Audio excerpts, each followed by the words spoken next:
2 നിങ്ങളുടെ ഒരു രൂപാന്തരം. ഈ 2 രൂപാന്തരം കൂടെ ചേരുമ്പോഴാണ് ഒരു സഭ രൂപാന്തരപ്പെടുന്നത് എന്ന് നമ്മൾ മനസ്സിലാക്കും. ഈ ശുശ്രൂഷയിലേക്ക് പ്രിയപ്പെട്ട ജോസഫ് പുത്തമ്പരയ്ക്ക് അച്ഛനെ നമുക്ക് ലഭിച്ചതോർത്ത് ദൈവത്തെ സ്തുതിക്കുന്നു. പ്രിയപ്പെട്ട ജോജിയാണ് അതിൻ്റെ കാരണഭൂതനായി തീർന്നത്. ബഹുമാനപ്പെട്ട അച്ഛൻ എനിക്ക് നാട്ടിലെ പല ഇടവുകളിലും ഇപ്പോൾ സത്യം പറഞ്ഞാൽ അച്ഛൻ ഏത് സഭയാണ് എന്ന് ചോദിക്കുന്നതിന് എന്നോട് ചോദിച്ച് ഞാൻ പറയും മർത്തോമാ സഭയിലെ അച്ഛനാണ്. കാരണം സീറോ മലബാർ കപ്പുച്ചൻ സിസ്റ്റത്തെക്കാളും ഏറ്റവും കൂടുതൽ ഇപ്പോൾ വചന പ്രഘോഷണങ്ങളിൽ പങ്കെടുക്കുന്ന മർത്തോമ സഭയിലാണ്. മർത്തോമ സഭയുടെ എല്ലാ കൺവെൻഷനിലെയും പ്രധാനപ്പെട്ട ഒരു പ്രസംഗകനാണ് father Joseph Puthamparackal. Joseph Puthamparackal അച്ഛനെ നിങ്ങൾക്ക് കാണണമെങ്കിൽ വീട്ടിൽ പോയിട്ട് യൂട്യൂബിൽ ഫാദർ ജോസഫ് പുത്തമ്പരയ്ക്കൽ എന്നടിച്ചാൽ മതി. അപ്പോൾ നിങ്ങൾക്ക് കാണാം, പ്രഭാഷണം കാണാം. കഴിഞ്ഞ 2 വർഷം മുമ്പ് കുവൈറ്റിലെ യുവജന സഖ്യം, നമ്മുടെ യുവജന സഖ്യം അച്ഛനെ അവിടെ കൊണ്ടുവരികയും അത് ബൃഹത്തായൊരു പ്രോജക്റ്റ്, ഒരു പ്രഭാഷണം 2-3 ദിവസം നടത്തുകയും ചെയ്തത് നമ്മൾ ഓർക്കും. അതുകൊണ്ട് മർത്തോമാ സഭയുടെ വിവിധ കൺവെൻഷൻ പുസ്തകങ്ങളിൽ എല്ലാ വർഷവും സ്ഥിരമായി നമ്മൾ കേൾക്കുന്ന ശബ്ദമാണ് 1 ജോസഫ് പുത്തമ്പരയ്ക്കൽ അച്ഛൻ, 2 ബോബി ജോസ് കട്ടിക്കാടച്ഛൻ. 2ഉം ഒരേ ഓർഡറിലുള്ള അച്ഛന്മാരാണ്. ഈ പ്രിയപ്പെട്ട അച്ഛനെ നമുക്ക് ഇന്ന് ലഭിച്ചതിൽ ദൈവത്തിന് നമുക്ക് നന്ദി പറയാം. നിങ്ങളെല്ലാം വന്നിരിക്കുന്നത് എന്തുകൊണ്ടാണ് എന്നെനിക്കറിയാം. കുടുംബത്തോടുള്ള സ്നേഹം.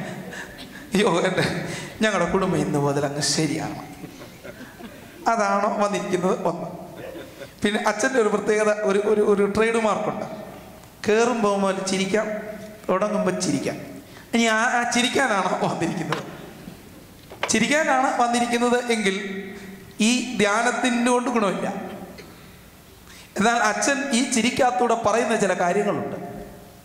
ആ കാര്യങ്ങൾ ഭർത്താവ് എന്ന നിലയിൽ ഞാൻ സ്വീകരിക്കുന്നെങ്കിൽ മാത്രമേ എനിക്ക് ഗുണമുള്ളൂ.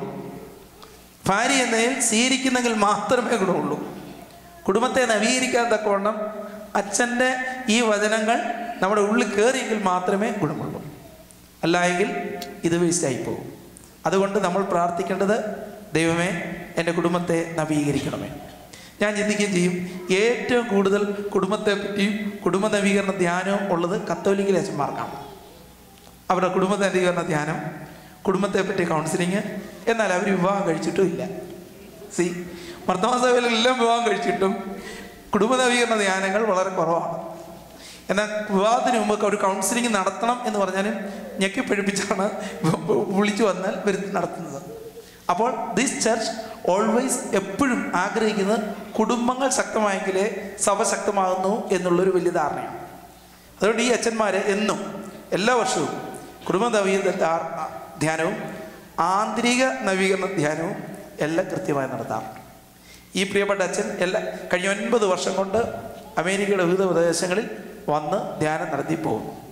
ഈ പ്രിയപ്പെട്ട അച്ഛനെ പറ്റി പറയാനാണ് ഒത്തിരി പറയാനുള്ളൂ. അപ്പത്തേനും അച്ഛൻ്റെ പ്രസംഗത്തിന് സമയം പോകുള്ളതുകൊണ്ട് സാധാരണ നമ്മൾ ഏതൊരു ആളിനോടും പ്രസംഗിക്കാൻ എൻ്റെ ഒരു രീതി അനുസരിച്ച് അച്ഛാ ഇത്ര സമയം എന്ന് പറയാറുണ്ട്. എൻ്റെ ജീവിതത്തിൽ ആദ്യമായിട്ട് ഇന്ന് സമയമില്ല, എപ്പം വേണേലും നിർത്തിയാൽ മതി, പ്രത്യേകം പറഞ്ഞിട്ടുണ്ട്. എപ്പം വേണേലും നിർത്തിയാൽ മതി, അച്ഛന് ഫ്രീ ആയിട്ട് ടൈം കൊടുത്തിരിക്കുക. അത് എൻ്റെ ചരിത്രത്തിൽ ആദ്യമാണ്. കാരണം അച്ഛനെ കേൾക്കാൻ വളരെ താല്പര്യത്തോടെ നമ്മൾ വന്നിരിക്കാം. പ്രിയപ്പെട്ട അച്ഛനെ എല്ലാവരുടെയും നാമത്തിൽ വളരെ സന്തോഷത്തോടെ സ്വാഗതം ചെയ്യും. പാട്ട് എപ്പോഴും നമുക്ക് ആനന്ദദായകമാണ്. പാട്ടിന് ഒരു സാഹചര്യമുണ്ടോ എന്ന് ചോദിച്ചാൽ ഇല്ല, എപ്പോഴും പാട്ടാണ്. അതുകൊണ്ടാണ് ഈ നവീകരണ ധ്യാനത്തിൽ അവരെ നമ്മൾ പാട്ടിന് നേതൃത്വം കൊടുക്കാനായിട്ട് വിളിച്ചത്. അവർക്കെല്ലാം ജോലി കാര്യങ്ങളൊക്കെ ഉള്ളവരാണ്. പക്ഷേ കൃത്യസമയത്ത് തന്നെ അവർ നേരത്തെ എത്തി പ്രാക്ടീസ് ചെയ്തു. ലീഡേഴ്സിനോടും അംഗങ്ങളോടും പ്രത്യേക നന്ദി അറിയിക്കുന്നു. മറ്റ് സഭകളിൽ സഹോദരി സഭകളിൽ നിന്ന് യാക്കോബായ, ഓർത്തഡോക്സ്, കാത്തലിക്സ്, ജ്ഞനായ ഓർത്തഡോക്സ്, ഈ സഭകളിൽ നിന്ന് CSI, ഇവാഞ്ചലിക്കൽ, ഈ സഭകളിൽ നിന്നൊക്കെ വന്നിട്ടുള്ള എല്ലാ സഹോദരങ്ങളും ഇവിടെ ഇരിപ്പുണ്ട്. നിങ്ങളെല്ലാവരെയും യേശു കർത്താവിൻ്റെ നാമത്തിൽ ഒരു പ്രാവശ്യം കൂടെ സ്വാഗതം ചെയ്യും. ഈ ഇടവയിൽ ഇന്ന് വന്നിരിക്കുന്ന എല്ലാവരെയും വളരെ സന്തോഷത്തോടെ സ്വാഗതം ചെയ്യുകയും, നിങ്ങൾ കർത്താവെ എന്നോട് ഇന്ന് സംവാദിക്കണമേ. എല്ലാവരും പറയരുത് ഇന്ന് കർത്താവെ ഇന്ന് എൻ്റെ ഭാര്യയോട് സംസാരിക്കണേ എന്നല്ല, എന്നോട് സംസാരിക്കണമേ. Give me a change in my life, give me a transformation in my life. ദൈവം അനുഗ്രഹിക്കട്ടെ. ഇപ്പോൾ അച്ഛനെ ക്ഷണിക്കും.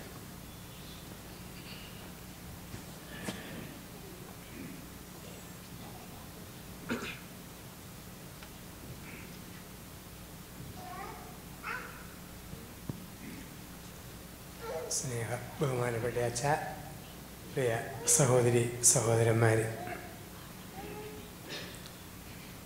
എപ്പോഴും കുടുംബത്തെക്കുറിച്ച് മാത്രം പറഞ്ഞ് എന്നെ എല്ലാവരും ഒരു കുടുംബജീവിതക്കാരനെ പോലെയാണ് എന്ന് കാണുക.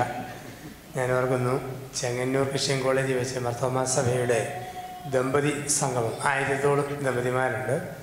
ക്രിസോസ്റ്റം തിരുമേനി ചിരിച്ചോട് ചോദിച്ചു, കല്യാണം കഴിക്കാത്ത കാപ്പിപ്പൊടി അച്ഛൻ എങ്ങനെയാണ് കല്യാണം കഴിച്ചവരോട് ഇങ്ങനെയൊക്കെ പറയുക? അപ്പം എൻ്റെ അടുത്തിരുന്ന ഒരു തിരുമേനി പറഞ്ഞു, എന്തേലും മറുപടി അച്ഛന് പറയാനുണ്ടോ? ഞാൻ ഇത്രയും പ്രായമുള്ള തിരുമേനിയോട് ഞാനെങ്ങനെയാണ് മറുപടി പറയുക? എന്നാലും പറഞ്ഞോളാൻ പറഞ്ഞു. ഞാൻ പറഞ്ഞു, ഒരു മറുപടിയേ ഉള്ളൂ, നല്ല റെഫറിമാർക്ക് റൂൾസ് മൊത്തം അറിയാം, ഗെയിമില്ല എന്ന് മാത്രമേ ഉള്ളൂ. അപ്പം ഒരുപാട് കുടുംബജീവിതങ്ങളുമായി ബന്ധപ്പെട്ടതിൻ്റെ വെളിച്ചത്തിൽ അങ്ങനെ ചിന്തകൾ പങ്കുവെച്ച് പോകുമ്പോൾ നമുക്ക് ഇന്ന് തിരുവചനത്തിൽ നിന്ന് ഒരു ചിന്തയെടുത്ത് ഇടയ്ക്കിടയ്ക്ക് കുടുംബവുമായിട്ട് ചേർത്ത് വെച്ച് നമുക്കൊന്ന് കാണാം. നമ്മളെല്ലാവരും ചോദ്യങ്ങൾ ചോദിക്കുന്നവരാണ് സാധാരണ. ഒത്തിരി ചോദ്യങ്ങൾ ചോദിക്കും. അപ്പം മനുഷ്യൻ്റെ ഒരു രീതിയാണ്, എന്തെങ്കിലും ചോദിച്ചില്ലെങ്കിൽ എന്നാ കരുതും എന്ന് ഓർക്കുന്നവരാണ് മലയാളികൾ. സാവധാനം നടന്നു പോകുമ്പം ഒരു ചേട്ടത്തി, അച്ഛൻ നടക്കുവാണ്. ഇതാണ് സാക്ഷാൽ നടപ്പ്. ഓട്ടത്തിൻ്റെ ഷേപ്പ് വേറെയാണെന്നറിയാം, എന്നാലും ചോദിക്കും അച്ഛൻ നടക്കുവാണ്. പള്ളിയിൽ കയറുമ്പോൾ ചോദിക്കും അച്ഛൻ പള്ളിയിൽ പോവാണ്, പിന്നെ പുല്ല് പറിക്കാൻ പോകുന്നതാണ് പള്ളിയിലേക്ക്. ഈ ചോദ്യം ചോദിക്കും. അപ്പം സ്ഥാനത്തും അസ്ഥാനത്തും മനുഷ്യൻ ഒരുപാട് ചോദ്യങ്ങൾ ചോദിക്കുമ്പം ഇപ്പം കൊച്ചു പിള്ളേർ പോലും ചോദ്യം ചോദിക്കും. ഒരു കൊച്ചുകുട്ടി കുട്ടിക്കൂറാടെ പവഴട്ടിന് കൈ പിടിച്ചിട്ട് ഒറ്റയ്ക്കിരുന്ന് പൊറുപൊറുക്കുന്നു. അമ്മ ചോദിച്ചു, നീ എന്നതാടാ ഈ ഒറ്റയ്ക്കിരുന്ന് പൊറുപൊറുക്കുന്നത്? അവൻ പറഞ്ഞു, ഞാൻ പവഴട്ടിനോട് ഒരു ചോദ്യം ചോദിക്കുക. എന്നതാടാ ചോദിക്കുന്നത്? അവൻ പറഞ്ഞു, ഞാൻ ചോദിക്കുകയായിരുന്നു, കുട്ടിക്കൂറ ഈ അപ്പം കൂറായും അമ്മക്കൂറായും ഇല്ലാതെ കുട്ടിക്കൂറ എങ്ങനെയുണ്ടായി? ന്യായമായ സംശയം. ഇങ്ങനെ 100 ചോദ്യങ്ങൾ നമ്മൾ ചോദിക്കുന്ന ഒരു ലോകത്ത് ഒരു ഒറ്റപ്പെട്ട ചോദ്യം നമുക്കുണ്ടാകാം, ക്രിസ്തു എനിക്ക് ആര് എന്നൊരു ചോദ്യം. ഈ സന്ധ്യയിൽ ആ ഒരു ചോദ്യം നമുക്ക് കൊടുക്കാം. പ്രത്യേകിച്ച് നോമ്പുകാലത്തിലൂടെ കടന്നു പോകുമ്പം അത് നമ്മുടെ കുടുംബവുമായിട്ട് ചേർത്ത് വെച്ചും നമുക്കൊന്ന് കാണാൻ ശ്രമിക്കാം. ക്രിസ്തു എനിക്ക് ആര് എന്നൊരു ചോദ്യം. കാലാകാലങ്ങളിൽ ചോദ്യം ഉണ്ടായിട്ടുണ്ട്, ക്രിസ്തു ആര്? ആർക്കും ശരിക്കും ഉത്തരം കൊടുക്കാൻ പറ്റിയിട്ടില്ല. എങ്കിലും ചില ഉത്തരം ബൈബിൾ നമുക്ക് തരുന്നുണ്ട്. അപ്പോൾ ആ ഉത്തരങ്ങളിലേക്കാണ് ഈ സന്ധ്യയിൽ നമ്മൾ ഒരുമിച്ച് ഒന്ന് യാത്ര ചെയ്യുക. നമുക്കറിയാം, ദൈവത്തിൻ്റെ സ്നേഹം ലോകത്ത് ഏറ്റവും ഭംഗിയായി ആവിഷ്കരിച്ചത് ദൈവപുത്രനായ ക്രിസ്തുവിലൂടെയാണ്. കാലാകാലങ്ങളിൽ ദൈവം സ്നേഹമാണെന്ന് പലരും പ്രഘോഷിച്ചു. പ്രവാചകന്മാർ, രാജാക്കന്മാർ, പുരോഹിതന്മാർ. പക്ഷെ യോഹന്നാൻ്റെ സുവിശേഷം 3-ാം അധ്യായത്തിൽ 16-ാം തിരുവചനത്തിൽ പറയുന്നു, തന്നിൽ വിശ്വസിക്കുന്ന ഒരുവനും നശിച്ചു പോകാതെ നിത്യജീവൻ പ്രാപിക്കേണ്ടതിന് തൻ്റെ ഏകജാതനെ അയക്കുവാൻ തക്കവിധം ദൈവം ഈ ലോകത്തെ അത്രമാത്രം സ്നേഹിച്ചു. ഏറ്റവും വലിയ ദൈവത്തിൻ്റെ സ്നേഹം യേശുവിലൂടെയാണ്. നമ്മുടെ ചുറ്റുപാടുകളിലേക്ക് മുഴുവൻ നോക്കിയാൽ ദൈവസ്നേഹത്തിൻ്റെ മുദ്രകളാണ് നമ്മൾ കാണുക. എവിടെ നോക്കിയാലും ദൈവസ്നേഹത്തിൻ്റെ മുദ്രകളാണ്. ദാമ്പത്യ സ്നേഹം, ദൈവസ്നേഹത്തിൻ്റെ ഒരു മുഖം. അമ്മ കുഞ്ഞ് ബന്ധം, മറ്റൊരു മുഖം. സ്നേഹിത ബന്ധങ്ങൾ, ഇതെല്ലാം ദൈവസ്നേഹത്തിൻ്റെ മുഖങ്ങളാണ്. ഈ പ്രപഞ്ചത്തിൽ മുഴുവൻ നോക്കിയാലും കാണാം ദൈവസ്നേഹത്തിൻ്റെ കൊച്ചു കൊച്ചു മുദ്രകൾ. എന്നും തീറ്റ കൊടുക്കുന്ന ആളെ കണ്ടാൽ അണ്ണാൻ ദേഹത്ത് ഓടിക്കളിക്കും. തത്ത, മാടത്ത, മൈന കൊച്ചു വർത്താനം പറയാൻ തുടങ്ങും. എരുമ, മൂരി, ആട്, പശു ഇരുത്തി അമറാൻ തുടങ്ങും. ഓരോന്നിനോട് ഓരോ സ്നേഹം. പ്രിയപ്പെട്ടവരെ കാണും. കോഴി, താറാവ് ഇരുത്തി കൊക്കാൻ തുടങ്ങും. ഇതൊക്കെ സ്നേഹത്തിൻ്റെ മുഖങ്ങളാണ്. എന്നും തീറ്റ കൊടുക്കുന്ന ആളെ കാണുമ്പം നമുക്കറിയാം, ഒന്നും മീനും കൊണ്ട് വരുന്ന മീൻകാരനെ കാണുമ്പം നമ്മുടെ നാട്ടിലെ വീട്ടിലെ പൂച്ചയുടെ വികാരപ്രകടനം നമ്മൾ കണ്ടിട്ടുണ്ട്. താടിയിട്ട് തടവി, മീശയിട്ട് ഒരുമി, ടയറയെ തിരുമി, കാലയിൽ മിനുങ്ങി. പൂച്ച എന്തൊരു സ്നേഹമാണ് കാണിക്കുക.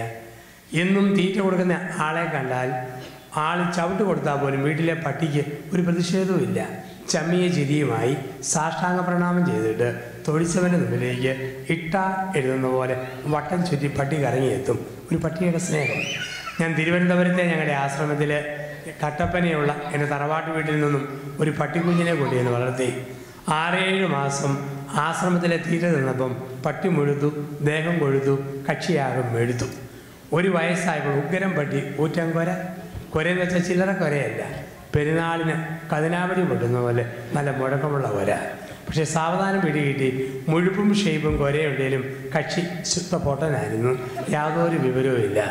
ഞങ്ങൾ ധ്യാനപ്രസംഗം കഴിഞ്ഞ് രാത്രി 10:30ക്കും 11:00 കയറി ചെല്ലുമ്പം ഈ പട്ടി ജീവൻ പോയാൽ ഞങ്ങളെ ആശ്രമത്തിൽ കയറ്റുകയല്ല, കുരച്ചോട് കടിക്കാനായിട്ട് ഓടുകയാണ്.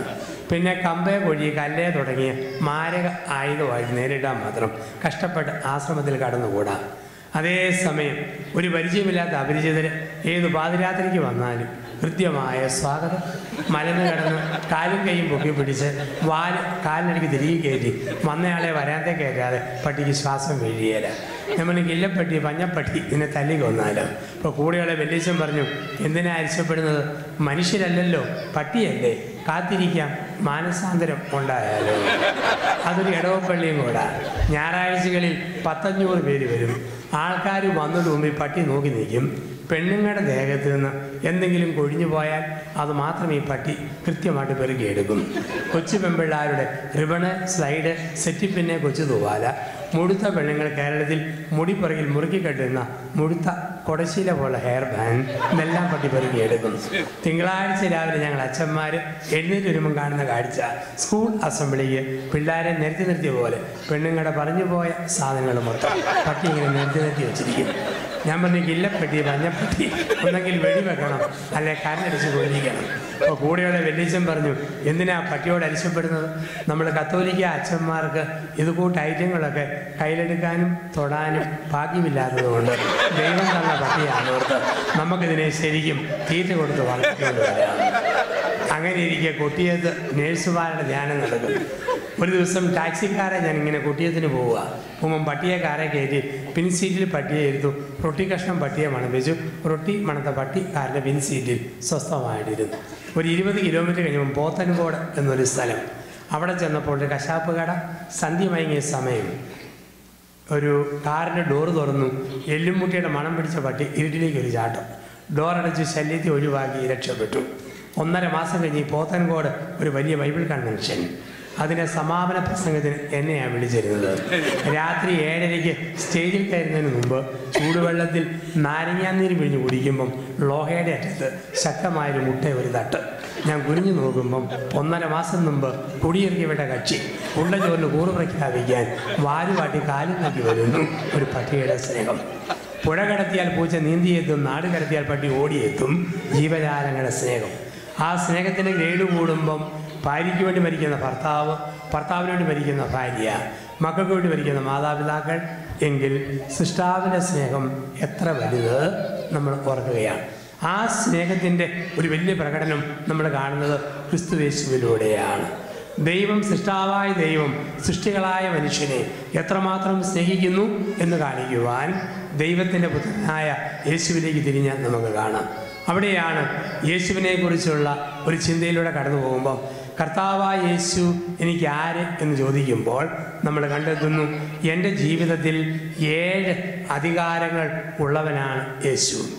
ആരാണ് യേശു എന്ന് ചോദിച്ചാൽ എൻ്റെ ജീവിതത്തിൽ 7 അധികാരങ്ങൾ. നമുക്കറിയാം ബൈബിളിൽ 7 പ്രത്യേകതയുണ്ട്. 7 പൂർണ്ണതയാണ് സൂചിപ്പിക്കുക. 7 താഴ്ന്നത് അപൂർണത, 7 കൂടിയതും പൂർണ്ണത. അതുകൊണ്ടാണ് നമ്മൾ പരിശുദ്ധാത്മാവിൻ്റെ 7 ഫലങ്ങളെക്കുറിച്ച് നമ്മളിങ്ങനെ പറയും. അതുപോലെ തന്നെ ഏഷ്യാ മൈനറിലെ 7 സഭകൾക്കായി എഴുതപ്പെട്ട വെളിപാട് പുസ്തകം 70 ക്ഷമിക്കണം. 7 വലിയ പ്രത്യേകതയുണ്ട്. 6 അപൂർണതയാണ്. കാനായിൽ 6 കൽപ്പരണികളാണ്. അത് അപൂർണമാണ്. ക്രിസ്തുവിൻ്റെ സാന്നിധ്യത്തിൽ അത് വീര്യമായിട്ട് മാറുന്നു. അപൂർണതയെ തമ്പുരാൻ പൂർണ്ണമാക്കി മാറ്റുന്നു. എങ്കിൽ യേശുവിൻ്റെ 7 അധികാരങ്ങളിൽ 1-ാമത്തെ അധികാരമാണ് ഗുണമേന്മയുടെ മേൽ അധികാരമുള്ളവൻ യേശു. His power over quality.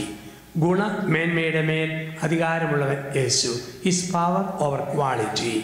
യോഹന്നാന്റെ സുവിശേഷം 2-ാം അധ്യായം 1 മുതൽ 11 വരെ വാക്യങ്ങൾ. കാനായിൽ കൽഭരണികൾ. 3-ാം ദിവസം കാനായിൽ ഒരു വിവാഹ വിരുന്ന് നടന്നു. യേശു ആ വിരുന്നിന് ക്ഷണിക്കപ്പെട്ടിരുന്നു. അവിടെ വീഞ്ഞ് തീർന്നു പോയപ്പോൾ മറിയം പറഞ്ഞു, വീഞ്ഞില്ല. അപ്പോൾ അവിടെ 2-ഓ 3-ഓ അളവ് കൊള്ളുന്ന 6 കൽഭരണികൾ ഉണ്ടായിരുന്നു. ഓരോന്നിലും 2-ഓ 3-ഓ അളവ് കൊള്ളുമായിരുന്നു. ഭരണികളിൽ വെള്ളം നിറയ്ക്കുമെന്ന് അവൻ കൽപ്പിച്ചു. അവർ വെള്ളം നിറച്ചു. കോരി കൊടുക്കാൻ പറഞ്ഞു. വീര്യമുള്ള വീഞ്ഞായി വാരി കോരി വിളമ്പി. ഇതാണ് നമ്മൾ കാണുക. ഗുണമേന്മയുടെ മേൽ അധികാരമുള്ളവൻ യേശു. 2 or 3 അളവ് കൊള്ളുന്ന ഭരണികളിൽ വെള്ളം നിറച്ചപ്പോൾ ആ വെള്ളത്തെ യേശു വീര്യമുള്ള വീഞ്ഞാക്കി മാറ്റുന്നു. വെള്ളത്തെ വീഞ്ഞാക്കി മാറ്റിക്കൊണ്ട് ക്രിസ്തു പഠിപ്പിക്കുകയാണ്, തണുത്ത് മരവിച്ചതിന് ഉണർവ് കൊടുക്കുന്നവൻ ദൈവപുത്രനാണ്. രോഗം ബാധിച്ച ശരീരത്തിന് വീര്യം കൊടുക്കുന്നത് അവിടുന്നാണ്. മരവിച്ച മനസ്സുകൾക്ക് പുതുജീവൻ കൊടുക്കുന്നത് അവിടുന്നാണ്. തകർന്നു പോയ കുടുംബങ്ങളെ ബലപ്പെടുത്തുന്നത് അവിടുന്നാണ്. അവൻ്റെ കയ്യിൽ കൊടുത്താൽ കൊടുത്തതിനെല്ലാം വീര്യം. അപ്പം യേശു കടന്നു വരുമ്പം വീര്യമുണ്ട്. അത് പൗരോഹിത്യമാണേലും അത് കുടുംബജീവിതമാണേലും ഏത് ജീവിതത്തിലും ക്രിസ്തു കടന്നു വരണം. അവിടെ മാത്രമേ വീര്യമുള്ളൂ. ക്രിസ്തുവില്ലാത്ത ജീവിതമൊക്കെ തളർന്ന ജീവിതമാണ്. ചില ആൾക്കാരെ കാണാൻ മേലെ ചോദിക്കുക, ചേട്ടത്തിയെ കെട്ടിയവനവിടെ പോയി, ആ എപ്പം വരുമെന്നറിയാമോ? ഓ ഏമ്പക്കം വിട്ട പോലെ. കാരണം നിരാശയോട് നിരാശ. ചില നടന്നു പോകുന്ന കണ്ടാൽ തോന്നും ഏതോ സ്കൂൾ ലബോറട്ടറിയിൽ നിന്നും അസ്ഥികൂടം സയാന സവാരിക്ക് പോകണ പോലെ വീർപ്പിച്ച മുഖമൊക്കെ ആയിട്ട് നടന്നു പോകുന്ന മനുഷ്യരെ കാണാം. കാരണം ക്രിസ്തു കൂടെയില്ല. അച്ഛന്മാരെയും കാണാം. ക്രിസ്തു കൂടിയില്ലാത്ത അച്ഛൻ കുർബാന അർപ്പിക്കുമ്പോൾ തന്നെ നമുക്കൊരു ഉണർവില്ലല്ലോ. അത് വചനപ്രഘോഷണമാണേലും പാട്ടാണേലും ബലിയർപ്പണമാണേലും ഒരു രസമില്ല. പിന്നെ 2 വാക്കുകളാണ് ഈ വീര്യമില്ലാത്ത ജീവിതത്തിൽ. 2 വാക്കുകൾ നാവിൽ തത്തിക്കളിക്കും. 1 ഇത്, 2 ഏതാണ്ട്. എന്നാ പറഞ്ഞാലും പറയേണ്ട അച്ഛ ഒരു ഇതുമില്ല, ഒരു ഏതാണ്ട് പോലെ തോന്നുന്നു. ഈ 2 വാക്കാണ് നമ്മുടെ കൂടെ പറപ്പ്. ഇപ്പം ക്രിസ്തു വരുമ്പോൾ ഒരു പുതുവീര്യം വരുന്നു, ഉണർവ് വരുന്നു. ഇവിടെ കാനായിലെ കല്യാണ സദ്യയിലേക്ക് നമ്മൾ നോക്കുമ്പോൾ ഓർക്കുക, ശരിക്കും ഒരു ഉണർവ് ഏത് ജീവിതാന്തസ്സിലുണ്ടെങ്കിലും ക്രിസ്തു വരണം. പുലികളുടെ കല്യാണം നടക്കുന്നു. 10-20 പുലികൾ കല്യാണം കഴിക്കുക. ഈ പുലികൾ കല്യാണം കഴിക്കുമ്പം കുറേ എലികൾ താഴെ നിന്ന് ഭയങ്കരമായി ഡാൻസ് കളിക്കുന്നു. പുലികൾ ചോദിച്ചു, ഞങ്ങളുടെ കല്യാണത്തിൽ എലികൾക്ക് എന്നാ പങ്ക്? നിങ്ങൾ എന്തിനാണ് ഡാൻസ് കളിക്കുന്നത്? അപ്പോൾ എലികൾ പറഞ്ഞു, എങ്ങനെ ഡാൻസ് കളിക്കാതിരിക്കും, അതെന്താ? അപ്പോൾ അവർ പറഞ്ഞു, കല്യാണത്തിൻ്റെ ദിവസം ഞങ്ങളും പുലികളായിരുന്നു, ഇപ്പോഴാണ് എലിയായിട്ട് മാറിപ്പോകുന്നത്. അപ്പം ആദ്യകാല വീര്യം കുറേ കഴിയുമ്പോൾ തളരുന്നു. ആദ്യത്തെ ശക്തി ചോർന്നു പോകുന്നു, ബലം നശിച്ചു പോകുന്നു. അപ്പം അവൻ കൂടെയുണ്ടോ എന്നും വീര്യമുണ്ട്. അവൻ കൂടെയുണ്ടോ എന്നും ഉണർവുണ്ട്. അവനില്ലാത്ത ജീവിതത്തിൽ വീര്യമില്ല, ബലമില്ല, ഉണർവില്ല. എന്താണ് കാനാ പഠിപ്പിക്കുന്ന സന്ദേശം? ഒന്നാമത്തെ ചിന്ത ഇതാണ്. കാനായിലെ കല്യാണ സദ്യയിൽ നിന്നും നമുക്ക് കിട്ടുന്ന ഒന്നാമത്തെ സന്ദേശം ഇതാണ്. ജീവിതത്തിൽ കണക്കുകൂട്ടലുകൾ തെറ്റുമ്പോൾ തളരാതെ പിടിച്ചു നിൽക്കണം. ക്രിസ്തുവിനെ വീട്ടിലേക്ക് ക്ഷണിക്കണം. നമ്മുടെയൊക്കെ ജീവിതത്തിൽ കണക്കുകൂട്ടലുകൾ തെറ്റിപ്പോകാം. ഏത് ജീവിതത്തിലും കണക്കുകൂട്ടലുകൾ തെറ്റിപ്പോകാം. അച്ഛനായി ഞാൻ കണക്ക് കൂട്ടുന്നു, ഇങ്ങനെ പോയാൽ ഒരു 15 വർഷം കൂടെ ധ്യാനിപ്പിച്ചുകൊണ്ട് നടക്കാം. അപ്പോഴാണ് ഒരു വണ്ടി അപകടം പറ്റി തളർന്നു പോകുന്ന അവസ്ഥ. അങ്ങനെ വരുമ്പോൾ കണക്കുകൂട്ടൽ തെറ്റും. ഇന്നത്തെ ശമ്പളം, ജോലി, ഈ സ്റ്റാറ്റസ്, കുഞ്ഞുങ്ങൾ എല്ലാം ഓക്കെയാണ്. ഇത് പോകുമ്പോഴാണ് ഒരു മാരകമായ രോഗം വന്ന് സമ്പത്ത് ചോർന്നു പോകുന്നു, പ്രതീക്ഷ അസ്തമിക്കുന്നു. ആർക്കും കണക്കുകൂട്ടലുകൾ തെറ്റിപ്പോകാം. ഒരിക്കലും നമ്മൾ ഓർത്തേക്കല്ല എല്ലാം തികഞ്ഞ് എല്ലാം ഉണ്ട്. ചിലപ്പോഴൊക്കെ ചില ആൾക്കാരുടെ ഗമയും നടപ്പും കണ്ടാൽ തോന്നും, ആരാണ് ഈ കക്ഷി? He is the first of almighty God. ആ രീതി നടക്കുന്ന മനുഷ്യരെ കാണാം. അപ്പം അങ്ങനെയുള്ള അഹന്തയുടെ നടുവിലാണ് തമ്പുരാൻ പറയുക, ഒരു നിമിഷം മതി മകനെ മകളെ കണക്കുകൂട്ടലുകൾ തെറ്റാൻ. കണക്കുകൂട്ടലുകൾ തെറ്റുമ്പം തളരാതെ പിടിച്ചു നിൽക്കണോ? ക്രിസ്തുവിനെ ജീവിതത്തിലേക്ക് ക്ഷണിക്കുക. കാനായിലെ വീട്ടുകാർ തളരാഞ്ഞതിൻ്റെ കാരണം അവർ ക്രിസ്തുവിനെ വിവാഹ വിരുന്നിലേക്ക് ക്ഷണിച്ചിരുന്നു. എൻ്റെ ദാമ്പത്യത്തിലേക്ക്, എൻ്റെ ഹൃദയത്തിലേക്ക്, എൻ്റെ വ്യക്തി ജീവിതത്തിലേക്ക് ക്രിസ്തുവിനെ ക്ഷണിച്ചാൽ ഒന്നും നമ്മളെ തളർത്തുകയില്ല. കാറ്റടിച്ചാലും കോളടിച്ചാലും തോണി തീരത്ത് തന്നെ എത്തിച്ചേരും. ഇപ്പം ഗുണമേന്മയുടെ മേൽ അധികാരമുള്ളവൻ യേശു. കാനായിൽ കിട്ടുന്ന രണ്ടാമതൊരു ചിന്തയുണ്ട്. ആ ചിന്ത ഇതാണ്: ജീവിതത്തിന് വീര്യം വർദ്ധിക്കണോ? ക്രിസ്തു കൂടെ ഉണ്ടാകണം. ജീവിതത്തിൽ വീര്യം വർദ്ധിക്കണോ? ക്രിസ്തു കൂടെ ഉണ്ടാകണം. ക്രിസ്തു കൂടെയില്ലാത്ത ജീവിതത്തിന് വീര്യമില്ലല്ലോ. അവൻ കൂടെ ഉണ്ടെങ്കിൽ വീര്യമുണ്ട്. ഓർത്ത് നോക്കിക്കേ, അവൻ കൂടെ നിന്നപ്പോൾ വെള്ളത്തിൻ്റെ വീര്യം വർദ്ധിച്ചു, വീഞ്ഞായി.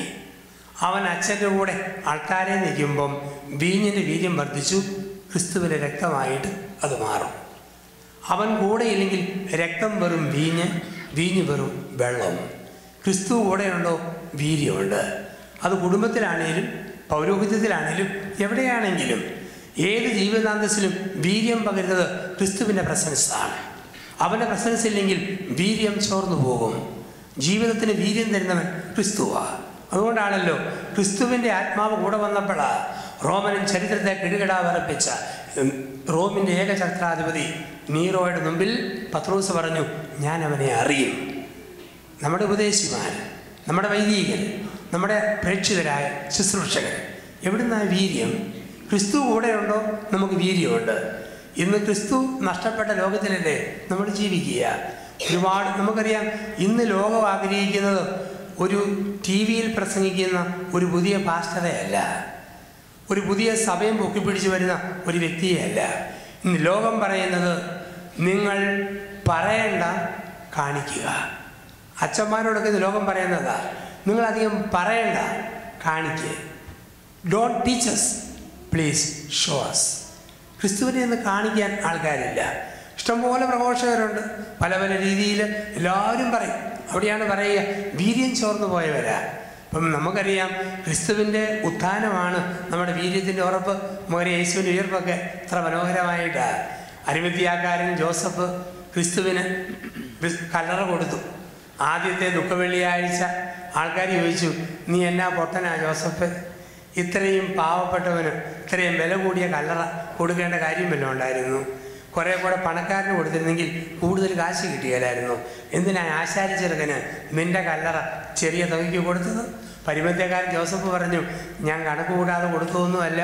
കഴിഞ്ഞ തിങ്കളാഴ്ചയും അവൻ എന്നോട് പറഞ്ഞായിരുന്നു, വീക്കെൻഡിൽ ഒന്ന് കിടക്കാൻ തന്നാൽ മതി, ഞായറാഴ്ച രാവിലെ ഞാനങ്ങ് പൊങ്ങിപ്പോവും. ഇതായിരുന്നു ക്രിസ്തുവിൻ്റെ ഉറപ്പ്. ഈ വീര്യമായിരുന്നു ശിഷ്യന്മാരുടെ ഉറപ്പ്. ഇതായിരുന്നു ആദിമസഭയുടെ ഉറപ്പ്. ഈ വീര്യം നഷ്ടപ്പെടുന്നതാണ് നമുക്കുള്ള ബുദ്ധിമുട്ട്. ഇപ്പം നമുക്കിന്ന് പലതിലും ഉറപ്പല്ലല്ലോ, നമുക്കിന്ന് ഉറപ്പില്ല. കാരണം വീര്യം പോയതുകൊണ്ടാണ്. പ്രാർത്ഥിച്ച ഒരച്ഛന് ദൈവം ഉറപ്പ് കൊടുത്തു, ധ്യാനത്തിൽ പങ്കെടുക്കുന്ന 10 പേരുടെ പാദം വിണ്ടുകീറുന്ന രോഗം കർത്താവ് സൗഖ്യപ്പെടുത്തിയിരിക്കുന്നു. ഇതാണ് കൊടുത്ത ഉറപ്പ്. പാദം വിണ്ടുകീറുന്ന 10 പേരുടെ പാദം വിണ്ടുകീറുന്ന രോഗം കർത്താവ് സൗഖ്യപ്പെടുത്തി. അച്ഛൻ ധൈര്യത്തോടെ വീര്യത്തോടെ പറഞ്ഞു, ഇവിടെയുള്ള 10 പേരുടെ വിണ്ടുകീറുന്ന പാദം കർത്താവ് സൗഖ്യപ്പെടുത്തുന്നു. പറഞ്ഞു കഴിഞ്ഞാൽ അച്ഛന് പിന്നെയും സംശയം, ദൈവമേ കരിഞ്ഞില്ലെങ്കിൽ നാണക്കേടല്ലേ? അച്ഛൻ പറഞ്ഞു, കർത്താവ് വീണ്ടും പറയുന്നു, അങ്ങനെ കരിഞ്ഞവരെല്ലാം അടുത്ത 30 ദിവസം ആവണക്കെണ്ണയും വരട്ടുമഞ്ഞളും തരണമെന്ന് തമ്പുരാൻ ആവശ്യപ്പെടുന്നു. നമുക്കിന്ന് ഇത്രയും ബോധ്യമുള്ള ഉറപ്പുള്ളൂ. അവിടെയാണ് പറയുക, ജീവിതത്തിൽ വീര്യം നഷ്ടപ്പെടുമ്പോൾ വീര്യം പകരുവാൻ കർത്താവായ യേശു കടന്നു വരണം. വീണ്ടും കാനാ പഠിപ്പിക്കുകയാണ് ഒരു സന്ദേശം കൂടി. ഒഴിച്ചു കളയുന്ന വെള്ളം കുടിച്ചു തീർക്കുന്ന വീഞ്ഞാകണോ? ക്രിസ്തുവിൻ്റെ പ്രസൻസ് വേണം. ഒഴിച്ചു കളയുന്ന വെള്ളം കുടിച്ചു തീർക്കുന്ന വീഞ്ഞാകണോ? ക്രിസ്തുവിൻ്റെ സാന്നിധ്യം വേണം. കാനായിലെ കൽഭരണികളിൽ ഒഴിച്ചു കളയുന്ന ഒത്തിരി വെള്ളം, പാദം കഴുകുന്ന വെള്ളം, അത് കുടിച്ചു തീർക്കുന്ന വീഞ്ഞാക്കി മാറ്റാൻ ക്രിസ്തുവിൻ്റെ സാന്നിധ്യം വന്നു. അമേരിക്കയിലും മറ്റും ജോലി ചെയ്യുമ്പം, പണം സമ്പാദിക്കുമ്പം നമുക്ക് ഒരുപാട് ഒഴിച്ചു കളയുന്ന വെള്ളമുണ്ട്. ഒരു കല്യാണം വന്നാൽ, ഒരു ഹൗസ് വാമിങ് വന്നാൽ, നാട്ടിലൊരു പ്രോഗ്രാം വന്നാൽ വെറുതെ നമ്മൾ പൈസ ഒത്തിരി ദൂർത്തടിക്കുന്ന ചിലവഴിക്കുന്നു. ഒഴിച്ചു കളയുന്ന വെള്ളം അത് കുടിച്ചു തീർക്കുന്ന വീഞ്ഞാക്കി മാറ്റാൻ പറ്റണം. വെറുതെ ദൂർത്തിൻ്റെ പൈസ ശേഖരിച്ച് വെച്ച് നമ്മുടെ തന്നെ സഭയിലെ ഒരു പാവപ്പെട്ട പെൺകുട്ടിയെ കെട്ടിക്കാൻ സഹായിക്കുമ്പം, രോഗം ബാധിച്ച ആൾക്ക് മരുന്ന് മേടിക്കാൻ സഹായിക്കുമ്പം, ഒരു വിദ്യാർത്ഥിക്ക് പഠിക്കാൻ സഹായിക്കുമ്പം ഒഴിച്ചു കളയുന്ന വെള്ളം കുടിച്ചു തീർക്കുന്ന വീഞ്ഞായി മാറും. അങ്ങനെ വരുമ്പം എൻ്റെ ഭാര്യയ്ക്ക് അനുഗ്രഹം, എൻ്റെ ഭർത്താവിന് അനുഗ്രഹം, എൻ്റെ കുഞ്ഞുങ്ങൾക്ക് അനുഗ്രഹം. ഇപ്പം ഗുണമേന്മയുടെ മേൽ അധികാരമുള്ള യേശു നമ്മുടെ ഇടയിലേക്ക് കടന്നു വരികയാണ്. ഇന്ന് നമുക്കറിയാം, ഇന്ന് ജീവിതത്തിലൊക്കെ ഒരു തണുപ്പ് മൊത്തം ബാധിക്കുന്ന ലോകത്തിലാണ്. കാരണം കുടുംബജീവിതമാണേലും എല്ലാവരും സ്നേഹം എന്നൊക്കെ പറയും. ആദ്യ കാലങ്ങളിൽ നല്ല ഉണർവ്, കുറച്ച് കഴിഞ്ഞ് പ്രശ്നം. അതുകൊണ്ടല്ലേ കല്യാണം കഴിയുന്ന ആദ്യ നാളുകളിൽ ഭർത്താവും ഭാര്യയും കൂടെ എന്തൊരു സ്നേഹമാണ്, ആദ്യം എന്തൊരു വീര്യമാണ്. അതുകൊണ്ടാണല്ലോ പറയുക, കല്യാണം കഴിഞ്ഞു 1-ാം വർഷം ഭാര്യ പറഞ്ഞുകൊണ്ട് കിടന്നു, ഭർത്താവ് കേട്ടോണ്ട് കിടന്നു. 2-ാം വർഷം ഭാര്യ പറഞ്ഞുകൊണ്ട് കിടന്നു, ഭർത്താവ് കേട്ടോണ്ട് കിടന്നു. 3-ാം വർഷം രണ്ടുപേരും ഒരുമിച്ച് പറഞ്ഞുകൊണ്ടിരുന്നു. നാട്ടുകാർ കേട്ടുകൊണ്ടിരുന്നു. വീര്യം പോയി, ലഹരി പോയി. ഈ പുതുവീഞ്ഞിന് ലഹരി പോകുമ്പോഴാണ് ഇപ്പം നമ്മളിന്ന് കാണുന്നിടത്തെല്ലാം നമുക്ക് ഈ സ്നേഹമെന്ന് പറഞ്ഞാൽ തന്നെ നമുക്ക് വിശ്വസിക്കാൻ മേലാത്തതും, പലപ്പോഴും എല്ലാ സ്നേഹത്തിലും ഒരു ചെറിയ മായം, ഒരു ചെറിയ കബളിപ്പിക്കൽ, സകല സ്നേഹത്തിലും നമ്മളിന്ന് കാണുന്നു. ഒരു ഭർത്താവും ഭാര്യയും കൂടി പള്ളിയുടെ സിമിത്തേരിയുടെ സൈഡിലൂടെ ഇങ്ങനെ നടന്നു പോകുമ്പം ഒരു ഭാര്യ ആ ദിവസങ്ങളിൽ മരിച്ചുപോയ കെട്ടിയവൻ്റെ കല്ലറയുടെ മുകളിൽ കയറിയിരുന്ന മനോരമ പത്രം കൊണ്ട് വീശിക്കൊണ്ടിരിക്കുന്നു. ഇപ്പം കെട്ടിയവൻ പറഞ്ഞു, നോക്കടി, കല്ലറയെ പോലും ഭർത്താവിന് ആവി അടിക്കാതിരിക്കാൻ, ചൂടടിക്കാതിരിക്കാൻ ഒരു ഭാര്യയുടെ കരുതൽ കണ്ടില്ലേ? അവൾ പറഞ്ഞു, പിന്നെ ജീവിച്ചപ്പോൾ ഇത്ര വലിയ കരുതലൊന്നും ഇല്ലായിരുന്നു, പിന്നെ ഇപ്പം എന്നാണ്? നമുക്ക് നേരെ ചോദിച്ചു, എന്നാടി ആലീസ് പത്രം കൊണ്ട് ഇങ്ങനെ വീശിക്കൊണ്ടിരിക്കുന്നു? അവൾ പറഞ്ഞു, എൻ്റെ കെട്ടിയവൻ മരിക്കുന്നതിന് 1 മാസം മുമ്പ് പറയടി, ഞാൻ മരിച്ച് അങ്ങ് സ്വർഗത്തിൽ ചെല്ലുമ്പം നീ വിധവയായിട്ട് ഭൂമിയിൽ ഉടർന്നത് കണ്ടാൽ നിത്യശാന്തി കിട്ടിയാൽ, അതുകൊണ്ട് എൻ്റെ കല്ലറയുടെ സിമെൻറ്റ് ഉണങ്ങിക്കഴിയുമ്പം നീ അയൽപക്കത്തെ ബാബുവിനെ കെട്ടിക്കോണം എന്നാണ് പറഞ്ഞിരിക്കുന്നത്. അതുകൊണ്ട് സിമെൻറ്റ് ഉണങ്ങാനായിട്ട് ഞാൻ വീശിക്കൊണ്ടിരിക്കുകയാണ്. ഉണങ്ങി കിട്ടിയിട്ട് വേണം എനിക്ക് ബാബുവിനെ കെട്ടാനായിട്ട്. അപ്പം നമ്മൾ കാണുന്ന സ്നേഹത്തിലെല്ലാം ഉണ്ട് ഒരു കബളിപ്പിക്കൽ, ഒരു കൊളുത്തിപ്പിടുത്തം. നിത്യമായ സ്നേഹം ദൈവത്തിൻ്റെ സ്നേഹം മാത്രമാണ്. ലോകത്ത് നമുക്ക് ഈ സ്നേഹത്തിൽ നമുക്കറിയാം, ഒരു 40 വയസ്സുള്ള ഭാര്യ ക്യാൻസർ രോഗം ബാധിച്ച് മരിക്കാൻ കിടക്കുന്നു. 45 വയസ്സുള്ള ഭർത്താവ് അരികിലിരുന്ന് തുണി വെള്ളത്തിൽ മുക്കി ഉച്ചി മുതൽ ഉള്ളങ്കാല് വരെ തുടച്ചു കൊടുക്കുന്നു. ട്യൂബിലൂടെ പാലും ജ്യൂസും പഴച്ചാറും പകർന്നു കൊടുക്കുന്നു. എപ്പോഴെല്ലാം കുളിപ്പിച്ച് തുടപ്പിച്ച് കിടത്തുവോ ഇവൻ്റെ കണ്ണ് ചുമക്കുന്നു, മൂക്ക് ചാമങ്ങാ പോലെ ചുമക്കുന്നു, ചൊടി കടിച്ചു പിടിക്കുന്നു. ഭാര്യയ്ക്ക് മനസ്സിലായി, ഞാൻ മരിച്ചാൽ ഒന്നുകിൽ ഹൃദയം പൊട്ടി മരിക്കും, അല്ലെങ്കിൽ ഭ്രാന്ത് പിടിക്കും. ഒരു ദിവസം കുളിപ്പിച്ച് തുടപ്പിച്ച് കിടത്തുമ്പോൾ ഇവള് പറഞ്ഞു, ചേട്ടാ, ഞാൻ കാര്യം പറഞ്ഞാൽ മനപ്രയാസം തോന്നരുത്. എന്നാടി? ഞാൻ മരിച്ച് കൃത്യം 1-ാം ചരമവാർഷികം കഴിഞ്ഞു 7 കൂടെ കഴിയുന്നതെന്ന് ചേട്ടൻ പോയി ഇഷ്ടമുള്ള പെണ്ണിനെ കെട്ടിക്കോണം, സ്വർഗത്തിലിരുന്ന് ഞാൻ പ്രാർത്ഥിച്ചോളാം. അവൻ പറഞ്ഞടി, കമ്പി പാര കൊണ്ട് നെഞ്ചത്ത് കുത്തുന്ന പുളിച്ച വർത്തമാനം നീ എൻ്റെ മുഖത്ത് നോക്കി പറയരുത്. അവൾ പറഞ്ഞു, ചേട്ടാ, കെട്ടിയാൽ മാത്രം പോരാ, ഈ നെക്ലസ് അവിടെ കഴുത്തിൽ തന്നെ വെക്കണം, മൂക്കിൽ തുളച്ച് കയറ്റണം, കമ്മൽ കാതിൽ കിഴിച്ച് കയറ്റണം, പാദസരം ഉപ്പൂറ്റിയെ തന്നെ പൂട്ടിയിടണം. ഓരോന്നും പറയുമ്പോൾ ഇവൻ സ്റ്റെപ്പായിട്ട് പൊട്ടിക്കറിയുക. നിന്റെ മുഖമല്ലാതൊരു മുഖം ധ്യാനിക്കാൻ പറ്റുമോ? നിന്റെ സ്വരമല്ലാതൊരു സ്വരം ചിന്തിക്കാൻ പറ്റുമോ? നിന്റെ ജഡം അല്ലാതെ ജഡം പുണരാൻ പറ്റുമോ? അവസാനം അവൾ പറഞ്ഞു, ചേട്ടാ, ഇത് മാത്രം പോരാ, എൻ്റെ ഇടതുകൈ കിടക്കുന്ന ഈ വള ചേട്ടൻ കെട്ടാൻ പോകുന്ന പെണ്ണിൻ്റെ ഇടതുകൈയിലിടണം, എനിക്കിത് കാണണം. പെട്ടെന്ന് അവൻ അറിയാതെ പറഞ്ഞു, വേടി, അത് അവൾക്ക് ചേരുമെന്ന് തോന്നുന്നില്ല, അവൾക്ക് നിന്നേക്കാൾ അല്പം വണ്ണം കൂടുതലാടി. അപ്പം ലോകത്തിൽ നമ്മൾ കാണുന്ന എല്ലാ സ്നേഹത്തിലുമുണ്ട് ഒരു കൊളുത്തിപ്പിടുത്തം. മാറ്റമില്ലാത്ത മായമില്ലാത്ത സ്നേഹം ദൈവത്തിൻ്റെ സ്നേഹം മാത്രമാണ്. അപ്പം വിവാഹത്തിൽ, കുടുംബജീവിതത്തിൽ, ഏത് ജീവിതത്തിലും ഈ സ്നേഹത്തിൻ്റെ ഗ്രേഡ് ഒന്ന് കുറയുമ്പം വീണ്ടും ഗ്രേഡ് കൂടണോ? കർത്താവായ യേശുവിനെ ക്ഷണിക്കുക. കാനായിലെ കല്യാണ വീട്ടിൽ എന്നതുപോലെ ബൈബിൾ വായനയിലൂടെ, ഞായറാഴ്ച കുർബാനയിലൂടെ, സന്ധ്യാപ്രാർത്ഥനയിലൂടെ, കൗദാശിക ജീവിതത്തിലൂടെ ക്രിസ്തുവിനെ ക്ഷണിക്കുക. അവിടെ വീര്യം. 1, ഗുണമേന്മയുടെ മേൽ അധികാരമുള്ളവൻ യേശു.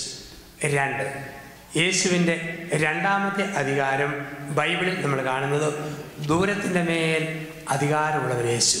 His power over distance. ദൂരത്തിൻ്റെ മേൽ അധികാരമുള്ളവൻ യേശു. യോഹന്നാന്റെ സുവിശേഷം 4-ാം അധ്യായത്തിൽ നമ്മൾ വായിക്കുന്നു, ശതാധിപൻ വഴിയിൽ വെച്ച് പ്രാർത്ഥിച്ചപ്പോൾ വീട്ടിൽ കിടന്ന പുത്രൻ സുഖപ്പെട്ടു. ശതാധിപൻ പ്രാർത്ഥിച്ചത് വഴിയിൽ വെച്ച്, വീട്ടിൽ കിടന്ന പുത്രൻ സുഖപ്പെട്ടു. ഹ്യൂസ്റ്റണിലിരുന്ന് നമ്മൾ പ്രാർത്ഥിക്കുമ്പോൾ അങ്ങ് ദൂരെ കോഴഞ്ചേരിയിൽ ദൈവത്തിൻ്റെ അത്ഭുതം നടക്കും. ഈ ഉറപ്പ് നമുക്ക് വേണം. ഞാൻ ഇവിടെ നിന്ന് പ്രാർത്ഥിക്കുമ്പോൾ അങ്ങ് ദൂരെ തിരുവനന്തപുരത്തോ റാന്നിയിലോ ചെങ്ങന്നൂരോ പത്തനംതിട്ടയിലോ ദൈവത്തിൻ്റെ അത്ഭുതം നടക്കും. ശതാധിപൻ വഴിയിൽ വെച്ച് പ്രാർത്ഥിച്ചപ്പോൾ വീട്ടിൽ കിടന്ന പുത്രൻ സുഖപ്പെട്ടു.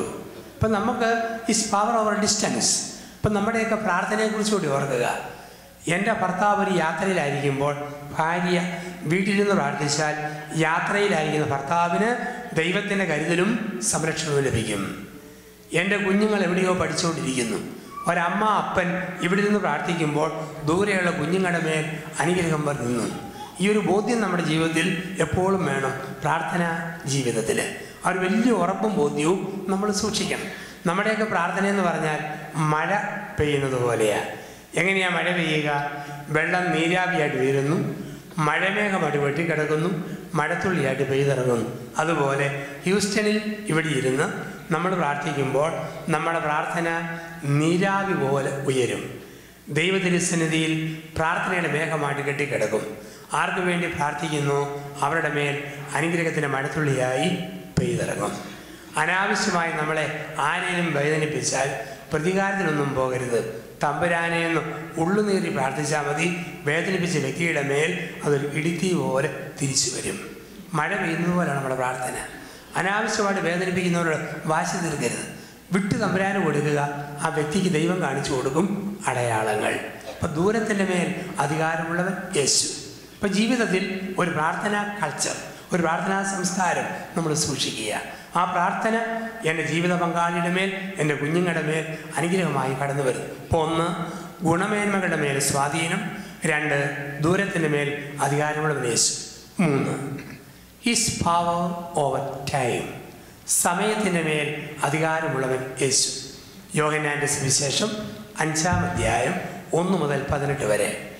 38 വർഷങ്ങളായി ബെത്സയിദാ കുളത്തിൻ്റെ തീരത്ത് ഒരു മനുഷ്യൻ തളർന്നു കിടന്നു. ദൈവത്തിൻ്റെ മാലാഖ വന്ന് ഉറവക്കണ്ണി ഇളകിയപ്പോൾ ആരെല്ലാം കുളിച്ചവർക്ക് സൗഖ്യം. പക്ഷെ ഒട്ടും പ്രതീക്ഷിക്കാത്ത സമയത്ത് ക്രിസ്തു വന്ന് അവനെ സൗഖ്യപ്പെടുത്തി. സമയത്തിൻ്റെ മേൽ അധികാരമുള്ളവൻ യേശു. അപ്പം നമ്മുടെയൊക്കെ ജീവിതത്തിൽ ദൈവം പ്രവർത്തിക്കുന്ന സമയത്തിന് വേണ്ടി നമ്മൾ കാത്തിരിക്കണം. പലപ്പോഴും നമ്മുടെ അസ്വസ്ഥത എന്താ? ഞാൻ ഓർത്ത സമയത്ത് എൻ്റെ ഭർത്താവ് ഓർത്തതുപോലെ പ്രവർത്തിച്ചില്ല. ഞാൻ ആഗ്രഹിച്ച സമയത്ത് എൻ്റെ ഭാര്യ ആഗ്രഹിച്ചതുപോലെ പ്രവർത്തിച്ചില്ല. ഞാൻ ആഗ്രഹിച്ച സമയത്ത് ഒരു കുഞ്ഞ് ജനിച്ചില്ല. ഞാൻ ആഗ്രഹിച്ച സമയത്ത് മക്കളുടെ പെരുമാറ്റം ഒത്തതുപോലെ നടന്നില്ല. നമ്മൾ പലപ്പോഴും അങ്ങനെ ഓർക്കുക, ദൈവത്തിന് പ്രവർത്തിക്കാൻ ഒരു സമയമുണ്ട്. ആ സമയത്തിന് വേണ്ടി നമ്മൾ കാത്തിരിക്കണം. വേദപുസ്തകത്തിൽ അബ്രാഹാം കല്യാണം കഴിച്ചപ്പം വയസ്സ് 18. ഉടനടി കൊച്ചുണ്ടാകണമെന്ന് ആഗ്രഹിച്ചതാണ്.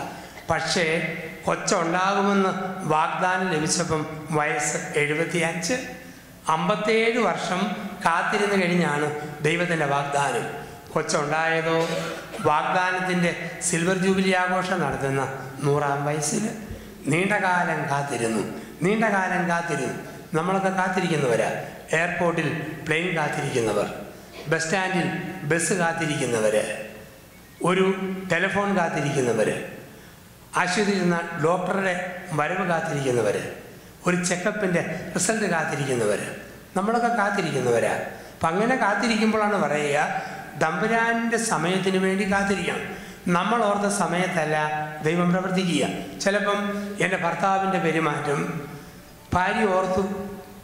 എത്ര പ്രാർത്ഥിച്ചിട്ടും ഭർത്താവിൻ്റെ പെരുമാറ്റത്തിൽ ഒരു വ്യതിയാനം വരുന്നില്ല. ഭാര്യയുടെ പെരുമാറ്റത്തിൽ ഒരു ചേഞ്ച് വരുന്നില്ല.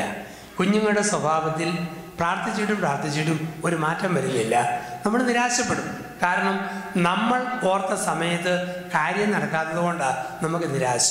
പക്ഷേ ദൈവത്തിൻ്റെ സമയത്തിന് വേണ്ടി ക്ഷമയോടെ കാത്തിരിക്കണം. പ്രത്യേകിച്ച് നമ്മുടെയൊക്കെ കുടുംബ ജീവിതങ്ങളിൽ പലപ്പോഴും നമ്മുടെ സമൂഹ ജീവിതത്തിലും കുടുംബജീവിതത്തിലും പലതും നമ്മൾ ഓർക്കുന്ന സമയത്ത് നടന്നില്ലെന്നും പറഞ്ഞ് നിരാശപ്പെടരുത്. ദൈവത്തിൻ്റെ ഒരു സമയമുണ്ട്, ദൈവത്തിൻ്റെ ഇടപെടലുണ്ട്. ആ സമയത്തിന് വേണ്ടി നമ്മൾ കാത്തിരിക്കണം. അങ്ങനെ കാത്തിരിക്കുമ്പം നമുക്ക് നിരാശയില്ല, അസ്വസ്ഥതയില്ല. അപ്പോൾ നമുക്ക് തമ്പുരാൻ്റെ ഒരു മനസ്സിൽ ആ മനസ്സ് നമ്മൾ വായിക്കുന്നു, നമ്മൾ പഠിക്കുന്നു. സമയത്തിനായിട്ട് നമ്മൾ തമ്പുരാൻ്റെ എൻ്റെ സമയത്തിൻ്റെ മേൽ അധികാരമുള്ളവൻ യേശു. ഇപ്പോൾ 1 ഗുണമേന്മയുടെ മേൽ അധികാരമുള്ളവൻ, 2 ദൂരത്തിൻ്റെ മേൽ, 3 സമയത്തിൻ്റെ മേൽ, 4 ഹിസ് പവർ ഓവർ നമ്പർ, എണ്ണത്തിൻ്റെ മേൽ അധികാരമുള്ളവൻ യേശു. ഹിസ് പവർ ഓവർ നമ്പർ, എണ്ണത്തിൻ്റെ മേൽ അധികാരമുള്ളവൻ യേശു. എന്താണ് എണ്ണം? യോഹന്നാന്റെ സുവിശേഷം 6-ാം അധ്യായം 1 മുതൽ 14 വരെയുള്ള വാക്യങ്ങൾ. യേശുവിൻ്റെ പ്രസംഗം കേട്ട് ഒരു ജനത പരിസരം മറന്നിരുന്നു. അപ്പോൾ അവർക്ക് വിശക്കുന്നുവെന്ന് യേശുവിന് തോന്നി. ഉടനെ യേശു ചോദിച്ചു, നിങ്ങളുടെ കയ്യിൽ എന്നാ ഉണ്ട്? യേശുവിൻ്റെ കണ്ണ് നമ്മുടെ കയ്യിലുള്ള അപ്പത്തിലാണ്. അപ്പോൾ അവിടെ അന്ത്രയോസ് എന്ന് പറയുന്ന ഒരു ശിഷ്യനുണ്ടായിരുന്നു. ആ ശിഷ്യൻ പറഞ്ഞു, ഇവിടെ ഒരു ബാലനുണ്ട്, അവൻ്റെ 5 ഉണക്കയപ്പവും 2 മത്തി വറുത്തതും ഉണ്ട്, ആകപ്പാടെ ഇഞ്ഞ് കൊണ്ടുവരാൻ പറഞ്ഞു. കൊണ്ടുവന്ന് കൊടുത്തു, അത് വിളമ്പി, അത്ഭുതം നടന്നു. കൊണ്ടുവന്ന് കൊടുത്തു, അത് വിളമ്പി, അത്ഭുതം നടന്നു. ഇവിടെ നമ്മൾ കാണുന്നത് എന്താ? 5 അപ്പം. ഈ 5 അപ്പം വെറുതെ ചിന്തിച്ചാൽ മതി. തമ്പുരാനെ കൊടുക്കാതെ അത് വീതം വെച്ചിരുന്നെങ്കിൽ അവിടെ കൂട്ടയടി നടന്നേന്. അപ്പത്തിൻ്റെ പൊടിയോ മീനിൻ്റെ മുള്ളോ ആർക്കും തികയേല. ദൈവത്തിൻ്റെയും കൊടുക്കാത്തവരെവിടെ ചെന്നാലും തുതി കൊടുക്കാൻ പറ്റുകയില്ല. ഞാൻ കത്തോലിക്ക പള്ളിയിൽ ഇങ്ങനെ ധ്യാനിപ്പിക്കാൻ വേണ്ടി ഈ പിടിക്കുന്നൊന്നും നിങ്ങളാരും യൂട്യൂബേ കൊടുത്തേക്കരുത്, അവിടെ ചെന്ന് കഴിയുമ്പോൾ എന്നെ പിടിക്കും. അതുകൊണ്ട് അപ്പം ഒരു കത്തോലിക്ക പള്ളിയിൽ ധ്യാനിപ്പിക്കാൻ വേണ്ടി ചെന്ന് കഴിഞ്ഞപ്പം വികാരിയച്ചൻ പറഞ്ഞു, ഈ ഇടവകയിൽ ഞാൻ വന്നിട്ട് 5 വർഷമായി. പള്ളിപ്പെരുന്നാൾ നടത്താൻ വേണ്ടി പൊതുയോഗം കൂടുമ്പം എന്നും കൂട്ടയടി, ഒരൈക്യവുമില്ല തീരുമാനത്തിൽ. ഇതെൻ്റെ 5ാം വർഷമാണ്. ഈ വർഷമാണ് ആദ്യമായിട്ട് ഇടവകയുടെ തിരുനാൾ കമ്മിറ്റിയിൽ ഏകകണ്ഠമായി തീരുമാനമെടുത്തത്. ഞാനോടത്ത് അച്ഛൻ ജനത്തെ നേടിയല്ലോ. ഞാൻ പറഞ്ഞു, കൊള്ളാച്ച, ജനത്തെ നേടി. 5 ദിവസത്തെ ധ്യാനം കഴിഞ്ഞപ്പോൾ അറിയുക, ആ വർഷത്തെ തിരുനാൾ കമ്മിറ്റിക്ക് ആരും വന്നില്ല, അച്ഛൻ മാത്രമേ ഉണ്ടായിരുന്നുള്ളൂ. അതാണ് ഏകകണ്ഠമായ തീരുമാനം, അച്ഛൻ മാത്രമേ ഉള്ളൂ. അപ്പം തമ്പുരാനെ കൊടുക്കാത്ത അച്ഛൻ എവിടെ ചെന്നാലും പള്ളിയിൽ കൂട്ടയടി നടക്കും. ദൈവത്തിനെ കൊടുക്കാത്ത ഭർത്താവ് ഭാര്യയ്ക്കും മക്കൾക്കും അസ്വസ്ഥത സൃഷ്ടിക്കും. ദൈവകരങ്ങളിൽ കൊടുക്കാത്ത ഭാര്യ ഭർത്താവിനും കുഞ്ഞുങ്ങൾക്കും അസ്വസ്ഥത കൊടുക്കും. തമ്പുരാനെ കൊടുത്തോ ഒരു തൃപ്തിയുണ്ട്, കൊടുത്തില്ലേ തൃപ്തിയില്ല, അസ്വസ്ഥത. ഇവിടെ യേശു 5 അപ്പത്തിൻ്റെ മേൽ 5 പ്രവൃത്തികൾ ചെയ്തു എന്നാണ് സുവിശേഷം പഠിപ്പിക്കുക. ക്രിസ്തു 5 അപ്പത്തിൻ്റെ മേൽ 5 പ്രവൃത്തികൾ ചെയ്തു. 1 എടുത്തു, 2 ഉയർത്തി, 3 വാഴ്ത്തി, 4 മുറിച്ചു, 5 കൊടുത്തു. ഇതാണ് സുവിശേഷം അക്കമിട്ട് പഠിപ്പിക്കുക. 5 അപ്പത്തിൻ്റെ മേൽ യേശു 5 പ്രവൃത്തികൾ ചെയ്തു. അവൻ എടുത്തു, അവൻ ഉയർത്തി, അവൻ വാഴ്ത്തി, അവൻ മുറിച്ചു, അവൻ കൊടുത്തു. നമ്മളോടൊക്കെ പറയുന്നു, ഈ 5 പ്രോസസ്സിലൂടെ കുടുംബജീവിതത്തിൽ നമ്മൾ കടന്നു പോകണം, വ്യക്തി ജീവിതത്തിൽ നമ്മൾ കടന്നു പോകണം. യേശു നമ്മൾ എടുക്കുന്നത് വേദപുസ്തക വായന, സന്ധ്യാപ്രാർത്ഥന ഇത് നടത്തുമ്പോൾ യേശു നമ്മളെ എടുത്ത് ഉയർത്തുന്നു. വിശുദ്ധ കൂദാശകളിലൂടെ, പ്രത്യേകിച്ച് വിശുദ്ധ കുർബാനയുടെ അനുഭവത്തിലൂടെ നമ്മൾ കടന്നു പോകുമ്പോൾ അവൻ നമ്മളെ വാഴ്ത്തി മുറിക്കുന്നു. പിന്നീട് നമുക്ക് കിട്ടുന്ന കൃപയാണ് കൊടുക്കാനുള്ള കൃപ. ഭർത്താവിന് വേണ്ടി കൊടുത്ത ഭാര്യ, ഭാര്യയ്ക്ക് വേണ്ടി കൊടുത്ത ഭർത്താവ്, കുഞ്ഞുങ്ങൾക്ക് വേണ്ടി കൊടുത്ത മാതാപിതാക്കൾ, ഈ ഒരു വലിയ അനുഭവത്തിലേക്ക്, ഒരു വലിയ കൃപയിലേക്ക് ദൈവം നമ്മളെ നയിക്കുന്നു. കൊടുക്കുവാനുള്ള ഒരു വലിയ കൃപ. നടുക്കത്തെ വാക്ക് ശ്രദ്ധിക്കണം, അതാണ് ഏറ്റവും പ്രധാനപ്പെട്ടത്. വാഴ്ത്തി കൊടുക്കണം. വാഴ്ത്തി വിവാഹത്തിൻ്റെ അന്ന് പുരോഹിതനാൽ ആശീർവദിക്കപ്പെട്ട് നമ്മൾ പോകുന്നു സഭയിൽ. അന്ന് ലഭിക്കുന്ന കൃപ നമ്മളെ തന്നെ വാഴ്ത്തി കൊടുക്കാനുള്ള ഒരു വലിയ കൃപയാണ് നമുക്ക് ലഭിക്കുക. വാഴ്ത്തിയും കൊടുക്കാം, വാഴ്ത്താതെയും കൊടുക്കാം. 2 കൂട്ടം ജീവിതമുണ്ട്, വാഴ്ത്തി കൊടുത്ത ജീവിതവും വാഴ്ത്താതെ കൊടുത്ത ജീവിതവും. ഈ വാഴ്ത്താതെ കൊടുത്തവർക്ക് രോഗം വന്നാൽ വല്ലാതെ നിരാശ, മുടി നരച്ചാൽ വിലാപകാവ്യം, പല്ല് പറഞ്ഞാൽ ദുഃഖത്തിൻ്റെ പാട്ട്, ഷേപ്പ് മാറുമ്പോൾ ബുദ്ധിമുട്ട്. വാഴ്ത്താതെ കൊടുത്തവർക്ക് പല്ല് പറഞ്ഞാലും ഫിഗറി പോയാലും വയറ് ചാടിയാലും ഒക്കെ ഒരു വലിയ ബുദ്ധിമുട്ട്. വാഴ്ത്തി കൊടുത്തവർക്ക് പല്ല് പറഞ്ഞാലെന്താ, മോണെ ഒട്ടിയാലെന്താ, വയറ് ചാടിയാലെന്താ, ദേഹം കറുത്താലെന്താ, മുടി നരച്ചാലെന്താ. വാഴ്ത്തി കൊടുത്തവർക്ക് ഒരു പ്രശ്നവുമില്ല. വാഴ്ത്താതെ കൊടുക്കുന്നവർക്കാണ് എവിടെയും പ്രശ്നം. ഞാൻ ഇന്ത്യ ശ്രീലങ്ക ക്രിക്കറ്റ് കളി TV കണ്ടുകൊണ്ടിരിക്കുന്നു. പിന്നെ 6 ബോളും 11 റൺസും വേണം. ഇപ്പം അവർക്ക് 6 എയർ, ഇന്ത്യക്ക് 11 റൺസ്. ഞാനിങ്ങനെ കളി കണ്ടുകൊണ്ടിരിക്കുക. അപ്പോഴാണ് ഒരു ടെലിഫോൺ നോക്കുന്ന കുട്ടി വന്ന് പറയുക, അച്ഛനെ കാണാൻ വേണ്ടി 2 ചേട്ടത്തിമാർ വന്നിട്ടുണ്ട്, എന്തോ അത്യാവശ്യം പറയാനാ. ഞാൻ ഓർക്കും മുടിഞ്ഞ ചേട്ടത്തിയുടെ ഒടുക്കത്തെ വരവ്. 6 ഏറും കൂടെ കഴിഞ്ഞിട്ട് ഈ തള്ളമാർക്ക് എഴുന്നള്ളിയാ പോരെ. ഞാൻ മുറുമുറുത്തോണ്ട് പോയി കണ്ടിട്ട് യാതൊരു കാര്യവുമില്ല. ഇതാണ് വാഴ്ത്താതെ കൊടുക്കുക, വാഴ്ത്താതെ കൊടുക്കുക, വാഴ്ത്താതെ കൊടുക്കുക. നാട്ടിൽ കാണാൻ ചില അമ്മച്ചിമാർ വിരുന്നുകാർ വരുമ്പോഴത്തേക്ക് അരിശോ മുടിഞ്ഞ ഇവരുടെ വരവ് കണ്ടില്ലെന്ന് പറഞ്ഞു മുറുമുറുത്തോണ്ട് കോഴി ബാബാ എന്ന് വിളിച്ചോണ്ട് വരും. എന്നെ കൊല്ലാൻ വേണ്ടി ഒരുക്കുക, പക്ഷെ മുറുമുറുത്തോണ്ടാണ് കോഴിയെ കൊല്ലാനായിട്ട് പോവുക. വാഴ്ത്തി കൊടുക്കാം, വാഴ്ത്താതെ കൊടുക്കാം.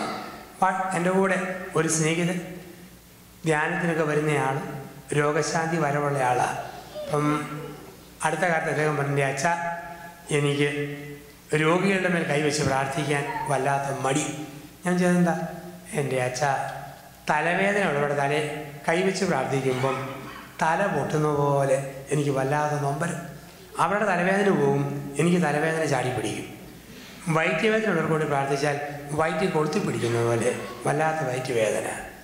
തുമ്മുന്നവർക്ക് കൂടി പ്രാർത്ഥിച്ചാൽ തുമ്മൽ കാരണം പ്രാർത്ഥിക്കാൻ പറ്റുന്നില്ല. അതുകൊണ്ട് അലർജി രോഗമുള്ളവർക്ക് വേണ്ടി ഞാൻ പ്രാർത്ഥിക്കുന്നത് കയ്യിൽ ഗ്ലൗസ് ഇട്ടുകൊണ്ടാണ് തലയെ കൈവച്ച് പ്രാർത്ഥിക്കുക. ഞാൻ പറഞ്ഞ പൊന്നു മോനെ, അങ്ങനെയാണെങ്കിൽ ഇനി മേലിൽ നീ ഗർഭിണികളുടെ തലയിൽ കൈവച്ച് പ്രാർത്ഥിക്കുക. അപ്പം ചാടി പിടിക്കുമെന്ന് പേടിക്കുന്ന ലോകത്തിന് നടുവിലാണ് നമ്മളിന്ന് ജീവിക്കുക. അവിടെയാണ് പറയുക, വാഴ്ത്തി കൊടുക്കുക. നമ്മുടെ കൊടുക്കലുകൾ വാഴ്ത്തി കൊടുക്കലാകണം. ദൈവം ഏറ്റെടുക്കുന്നു, ആ ജീവിതത്തിൻ്റെ ഭാഗമായിട്ട് കൊടുക്കുക. അപ്പം ഇങ്ങനെ കൊടുക്കുമ്പോഴാണ് ജീവിതത്തിൽ ഒരു സന്തോഷം. വയസ്സെത്രയായാലും കാലം എത്രയായാലും നീറാനും നിരാശപ്പെടാനുമില്ല. ദൈവനാമത്തിൽ വാഴ്ത്തിക്കൊടുത്ത ജീവിതങ്ങൾക്ക് എന്താ പ്രശ്നം? കുടുംബജീവിതത്തിൽ വാഴ്ത്തിക്കൊടുത്ത ഭർത്താവിന് ഭാര്യയിൽ നിന്നും ഒളിക്കാൻ വല്ലതും ഉണ്ടോ? വാഴ്ത്തിക്കൊടുത്ത ഭാര്യയ്ക്ക് ഭർത്താവിൽ നിന്നും ഒളിക്കാൻ വല്ലതും ഉണ്ടോ? അതിൻ്റെ ജീവിതം എന്നൊക്കെ പറയുക. ഒളിക്കാനും മറയ്ക്കാനും ഒന്നുമില്ല. ഈ വാഴ്ത്താതെ കൊടുത്ത ജീവിതത്തിലല്ലേ സ്വാതന്ത്ര്യമില്ല. ഒളിക്കൽ, മറയ്ക്കൽ, ഭർത്താവിനെ കാണുമ്പോൾ ഭാര്യയ്ക്ക് പേടി, ഭാര്യയെ കാണുമ്പോൾ ഭർത്താവിന് അസ്വസ്ഥത, ഇതൊക്കെ വരുന്നത് ഈ വാഴ്ത്താത്ത ജീവിതങ്ങളിലാണ്. എന്തൊക്കെ ഒളിക്കുന്നു, മറയ്ക്കുന്നു. ഉൽപ്പത്തി 2:25 ഒളിക്കാനും മറയ്ക്കാനുമില്ല. അതാണ് പറയുക, പുരുഷനും സ്ത്രീയും നഗ്നരായിരുന്നു, ലജ്ജ തോന്നിയിരുന്നില്ല. തുറവിയുടെ ജീവിതമാണ്. കൊടുത്തു കൊടുത്തു പോയവർക്ക് ഒളിക്കാനും മറയ്ക്കാനും ഒന്നുമില്ലല്ലോ. തുറവിയുടെ ജീവിതം അതാണ്. പുരുഷനും സ്ത്രീയും നഗ്നരായിരുന്നു. തുണിയില്ലെന്നല്ല, ഭർത്താവിനെ ഒളിക്കാൻ ഭാര്യയ്ക്കൊന്നുമില്ല, ഭാര്യ ഒളിക്കാൻ ഭർത്താവിനൊന്നുമില്ല. അതാണല്ലോ പരിപൂർണ തുറവി, സ്വാതന്ത്ര്യം. കൊച്ചുപിള്ളേരുടെ തുറവി അതല്ലേ. ഒളിക്കാനും മറയ്ക്കാനും വല്ലതും ഉണ്ടോ? കുഞ്ഞുങ്ങൾക്കെല്ലാം നേരെ വാ, നേരെ പോ. പരിപൂർണ തുറവിയുടെ ജീവിതം. ഞാൻ വീട് പ്രാർത്ഥിക്കാൻ വേണ്ടി ചെന്നു. വീട്ടിൽ ഒരു 3 വയസ്സോളം പ്രായമുള്ള ആൺകുട്ടി നൂൽ ബന്ധമില്ലാതെ അച്ഛൻ്റെ മുമ്പിലൂടെ അങ്ങോട്ടും ഇങ്ങോട്ടും പരേഡ് നടത്തുന്നു. തള്ള വൃച്ചയിറക്കാം, നിനക്ക് നാണമില്ലേ? ഒരച്ഛൻ വന്ന കണ്ടില്ലേ? അകത്ത് പോയി എന്നതിൽ ഇട്ടുകൊണ്ട് പാടാം. അവൻ പോയി ആഘോഷമായിട്ട് കാലയിലടി ചെരുപ്പ് ഇട്ടുകൊണ്ട് പോയി. ഇത് മതിയും. ഒളിക്കാനില്ല, മറയ്ക്കാനില്ല. ഈ ഒളിക്കലും മറയ്ക്കലും നടക്കുമ്പോഴാണ് ജീവിതത്തിൻ്റെ വാഴ്ത്തിക്കൊടുക്കലുകൾക്ക് അന്ത്യമാവുക. ഇപ്പോൾ കുഞ്ഞുങ്ങളെ സംബന്ധിച്ച് എന്താ ഒളിക്കാനും മറയ്ക്കാനുള്ളത്? നേരെ വാ, നേരെ പോകും.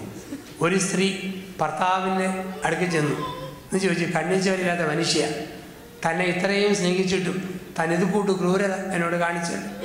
ഞാനാടി എന്നോട് കാണിച്ചെന്ന് ചോദിച്ചു. എന്നാ കാണിച്ചതെന്ന്? തൻ്റെ ഷർട്ട് അലക്കാൻ വേണ്ടി ഞാൻ എടുത്തപ്പം ഷർട്ടിൻ്റെ പോക്കറ്റിൽ കിടക്കുന്നു ഒരു പെണ്ണിൻ്റെ പേര് ഹെലൻ. ഞാൻ ഇത്രയും സ്നേഹിച്ചിട്ടും താൻ എന്നെ ഒളിച്ചുകൊണ്ട് പ്രേമിക്കാൻ പോയല്ലോ. അവൻ എടി പൊട്ടി, ഞാൻ നിന്നെ പറ്റിക്കൂ. ഞാൻ ടൗണിൽ ചെന്നപ്പം കുറേ കുതിരകളുടെ പന്തയ ഓട്ടം. ഒരു കുതിരയുടെ പേരാണ് ഹെലൻ. അതിൻ്റെ പേരിൽ ഞാൻ പന്തയം വെച്ചിട്ടുണ്ട് 10,000 രൂപ. മറക്കാതിരിക്കാൻ വേണ്ടി പേരെഴുതി പോക്കറ്റിലിട്ടതാണ്. അവൾ പറയോ, ചേട്ടാ ക്ഷമിക്കണം, ഞാൻ തെറ്റിദ്ധരിച്ചു. പിറ്റേ ദിവസം രാവിലെ 5:30 കട്ടൻ കാപ്പി കൊടുത്തിട്ട് കരണക്കുറ്റി നോക്കിയുള്ള ഒറ്റ അടി. അവൻ ചെത്തിയൻ അടി കാണിക്കുന്നു ചോദിച്ചു. തൻ്റെ പന്തയ കുതിര വെളുപ്പിനെ 4:45 ഫോൺ പിടിച്ചായിരുന്നു.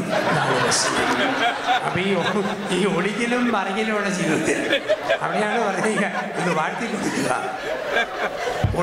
ഒളിക്കുന്ന മറിക്കുന്ന ജീവിതമല്ല. അപ്പം എവിടെയാണ് ഈ സ്വാതന്ത്ര്യം എന്നൊക്കെ പറയുക? അപ്പം വാഴ്ത്തി കൊടുത്തവർക്ക് ഭാര്യയെ ഒളിക്കാൻ